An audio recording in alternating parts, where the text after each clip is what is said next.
Okay, so I'm on top of it today. So it's the 1st of October 2020. I don't know how it's October already. If someone was to ask me, I think it probably feels like it's July or August. But 1st of October, so in this video, as usual, we're doing monthly solar stats for my system here in the UK for the month of September 2020.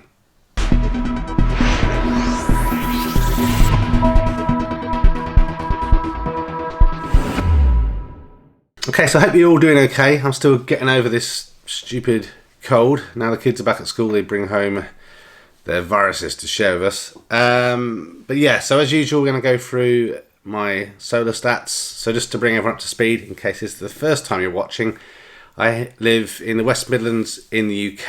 I have a 9 kilowatt solar array that has a 6 kilowatt Solaredge inverter. Obviously there's little optimizers on the back of every single one of those panels. In addition to that, I have a Tesla Powerwall 2 with the Gateway 1, so no backup capability. And I also have a My Energy Eddy, which I use to heat the hot water, hopefully as much as we can, from surplus solar. And also a My Energy Zappy that we use to charge electric cars. We have a 40 kilowatt Nissan Leaf, and up until a couple of days ago, well actually nearly a week ago now, did have a Tesla Model S, but so only just one EV to be charging through October. And then the only thing that you'll see towards the end of September, unfortunately I've got all my panels off of my roof again for I don't know how long, whilst they continue to try and solve the little roof leak that I have. So towards the last week of September, I'm pretty much just reliant on grid energy and trying to maximize off-peak stuff and fill up the power and what have you. So let's flip over to the computer. Apologies, you can hear the dog snoring in the background, but that's just how it goes. So yeah, let's bring up some stats. Okay, so here we go. So starting off with production. So it's obviously not going to be a fair comparison over the previous years because there's been just over a week with no solar harnessing capabilities. But whilst the panels were on in September, we were able to generate 586.13 kilowatt hours of solar energy. We self-consumed 94% of that, so 550.43 kilowatt hours, and exported 35.7 kilowatt hours. In terms of our total consumption, 792.52 kilowatt hours, so we imported 242.09 kilowatt hours. So a higher level of import there that I'm not kind of surprised about, and actually if anything it's going to be more than that for September, because as you can see, after the 22nd, obviously when the Solaredge inverter gets turned off because obviously the panels aren't on anymore, I have no data from the Powerwall, well not from the Powerwall, sorry, from the Solaredge. So next month I think I'll probably have to do, I'll try and do this chart from the Tesla Powerwall chart, which will kind of screw up my ratings a little bit in terms of kind of like for like comparison. But anyway, now importing a lot, again, due to the no panels. But I guess the good news is all of the importing I'm doing in general, I'd say 99% of it is going to be on the Octopus Go tariff. So that's where I'm only paying 5 pence per kilowatt hour in between 4:30 midnight and 4:30 in the morning. So I'm able to fully charge up my Powerwall. I'm also heating my water through the Eddy boost timer, also charging the cars, also putting my dishwasher on, I'm putting the washing machine on. So trying to do all that stuff during off-peak to minimize the costs that I'm going to incur over this time whilst I'm having to pull from the grid. I'm going to plug it as I always do. In the description below there is a link if you want to join Octopus Energy. You'll get 50% credit to your account, and as will I. So thank you very much if you go ahead and do that. So we go down a little bit and see how things look. So for September, so you can see 2018 we had a good, that was our first year. 2019 beat 2018, and 2020 obviously again I think it would have been lower anyway, even if we had the whole month, although it has been sunny since the panels have been off for a little bit. But obviously this data now makes no sense, so we'll have to kind of ignore it. So let's go through the day by day and see kind of how things went over the month. So we can see here on the first, pretty good day. Starts off, it's a reasonable curve actually, but a bit overcast. So we've got obviously periods of jagginess, but 42.38 kilowatts generation, only imported 0.69 kilowatt hours. So if you're new to solar, you'll see there's always a little red kind of line going along. Even if you're running off a battery, there's always a little bit of grid pull coming if you're not able to fully isolate yourself from the grid. This is for kind of balancing and stuff. And obviously some of the devices like the Powerwall and the inverter, all these things require energy to be powered, and again they will look to pull from the grid if able to do so. So always going to see some little red, so always be a little bit of import. But I'm happy as long as it, normally if you've got a good day and not really having to use the grid, then you shouldn't see more than 1 kilowatt pulled from the grid each day. Second, again, another okayish day, not mega production, but enough to see us through, and would have charged the Powerwall and probably covered most of our day's usage. Couple of little spikes here, so I think that's probably a little bit of the Powerwall just kind of kicking in at 12:30 and then deciding, actually, do you know what, I think we're okay, the Powerwall can supply it based on what we're expecting. It probably shouldn't have done that because it's only 13.5 kilowatt hours generated in the day, so it meant by the evening now we need energy from the grid. So we're going to pull from the grid all through the night. Hopefully the Powerwall's going to do some stuff, which is, there it is, the Powerwall kind of pulling a little bit to update itself as we're going to go into the morning. And I don't know why we're pulling from the grid a little bit here, because the Powerwall should have had something in it, but perhaps it was flat by the morning there. Yeah, it probably was. It probably had run out by the time we woke up and was starting to kind of dry our hair and things. But again, not major. So 7.69 kilowatt hours, and again, apart from this little bit in the evening, the majority of that would have been on off-peak tariff.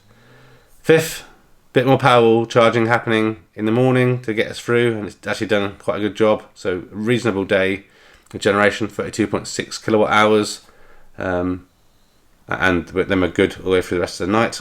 Probably a little bit of charging up. Oh no, it decided again, didn't need to. Probably a good decision. 21.7 kilowatt hours during the day, less than a kilowatt imported from the grid, and we see ourselves through into the evening. On the 7th, I think we might have had some hot water, a little bit of hot water heating going on as well. That would make sense around there, about 3 kilowatts. So again, imported some more, 8.7 kilowatt hours, but the generation for the day was 18.66, so not too bad. But we probably will need to pull from the grid in the early hours of the morning. Yep, here we are. So we've got some car charging going on as well.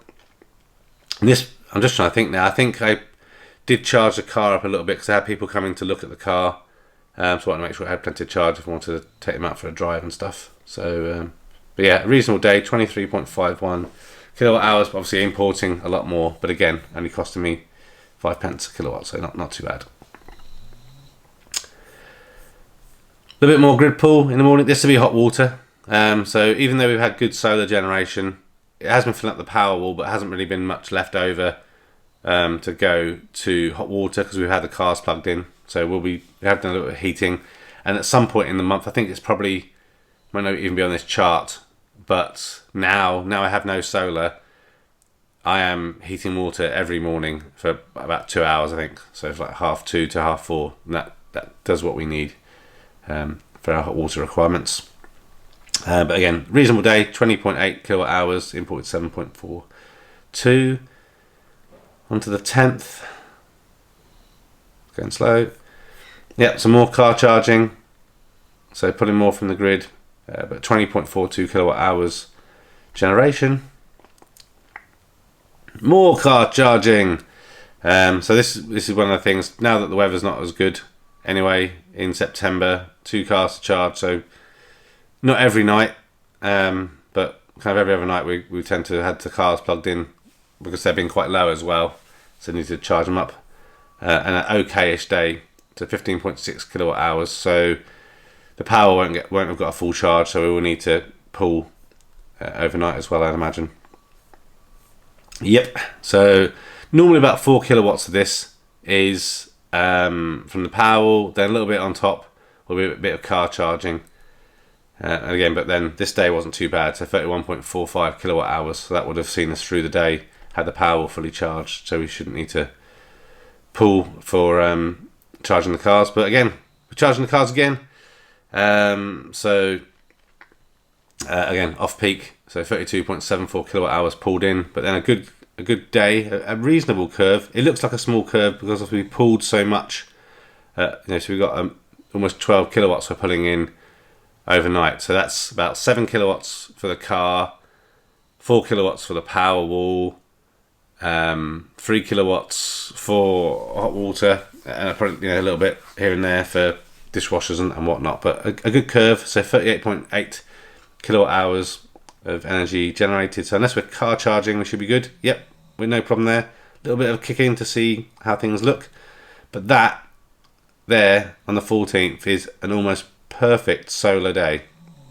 Obviously it's later in the year, so it's not mega performance, but 40.96 is pretty good, but a really nice curve hitting our clipping point at about 10:15 all the way through till 11:30. In the summer months it'd be over here, but already we're obviously climbing down. But a good day, so we pull in less than a kilowatt, which is good. So we shouldn't need to pull from the grid unless, again, we're charging cars or what have you. So again, decent, no problem. Little spike, check what's going on. Pulling in less than a kilowatt and 34.35 kilowatt hours. Again, so we should be good. Here must be a little bit of Powerwall cycling happening, I'm guessing. Or it may be hot water. Not quite sure. But obviously we pulled in some here. But another good day. So a reasonable curve. A little bit cloudy, but 36.68 kilowatt hours. So all good. Here we have... this is definitely hot water. I remember going to bed later that night and having the hot water on. So we pulled from the grid there. But another good day. A little bit of overcast blip at 10:45 there, but a good curve. So we are happy and we should be good all through the night into the next day. Again, little Powerwall check. But again, another good solid day, 36.68, less than a kilowatt imported. Over onto the 19th. Again, another good solid day.